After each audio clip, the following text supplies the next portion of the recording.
I'm feeling so sorry for Of these course you do. people. I just feel so sorry for them. I'm like, you couldn't give me a pill or a surgery that if you told me tomorrow I can make you ungay, I would be like, no, keep that away from me. Literally the only thing that is happening is that queer people, trans people, non-binary people, gay people, black people, brown people, immigrant people, poor people are just like finally saying like, nah, we're good with all this like white heteropatriarchy bullshit. But this whole like male female thing that they're super caught up on seems really funny, because the whole reason for this damn thing is because, in my opinion, is because the intersex movement has been picking up speed all over the place, and like, hey, I know you said we didn't exist, but like, here we are. We finally have some like legislation where someone doesn't have to put their gender on their baby's birth certificate. Mm-hmm. We finally have some people who are coming out after like decades and decades of being in the closet about being intersex. We have a whole slew of international human rights activists who are doing amazing work in the world, and they're like literally showing how bullshit this whole male-female box is, and transgender people who are super fucking dangerous to this whole notion, because their very existence and living fully into themselves proves that the boxes aren't super rigid and tight and like super defined. And you would think that these, I mean, they're just like, they're making these incoherent ass sentences to try and convince nobody but themselves that they got everything all together.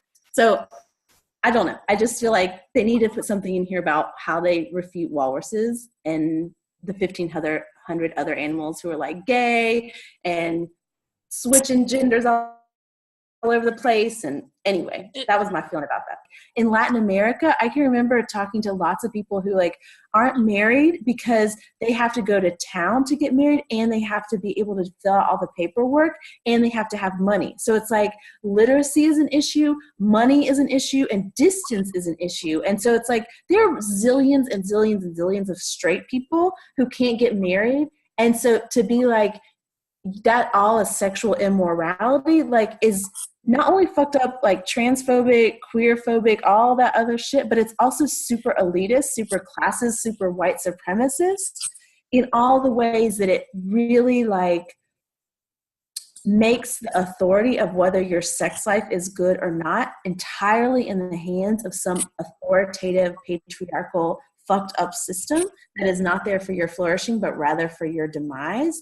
Article 11 says, we affirm our duty to speak the truth in love at all times, including when we speak to or about one another as male or female. We deny any obligation to speak in such ways that dishonor God's design of his image bearers as male and female. Is this about pronouns? Yes. This is about pronouns, right, DJ? You know what's so funny is that I frequently ask myself, you know, is it worth it for me to correct this person on my pronouns right now? And literally just by reading this article right here, they have just like 100% like doubled and trebled my desire to correct people loudly, resoundingly, and like without apology whatsoever. So much of Jesus' lying came from women who totally fucking claimed their sexuality, had sex outside of marriage, and all kinds of things that are supposedly impure and wrong. And that all led to like supposedly the savior of the human race. Because what I was taught, and what was like a cornerstone of like all of our like training about how to be afraid and ashamed of our bodies growing up, was that my body's a temple, and that my body's a temple, and that is a holy place, and it's holy ground, and it's my responsibility not only to protect my temple and protect the sanctity and the sacredness of it, but to mold it and shape it in the way that I best see fit by following God's call for me to be my best self, which 100% lays the foundation for me to like be my full gay non-binary self to this day. And so it doesn't feel at all strange or awkward or antithetical to me for me to be on a journey and a process of like evolution of coming to know myself and to know the divine within myself by being authentic to who I know myself to be deep down inside. God is like right there all the time, in your breath, in your heartbeat, as close as those things, and is like fucking cheering you on and asking you to please, please, please not listen to this stupid Nashville statement that God hates, and is rather saying like, I know you, I made you, like, be you, because you is beautiful and it's unique and it's yours and you only get this life to live it.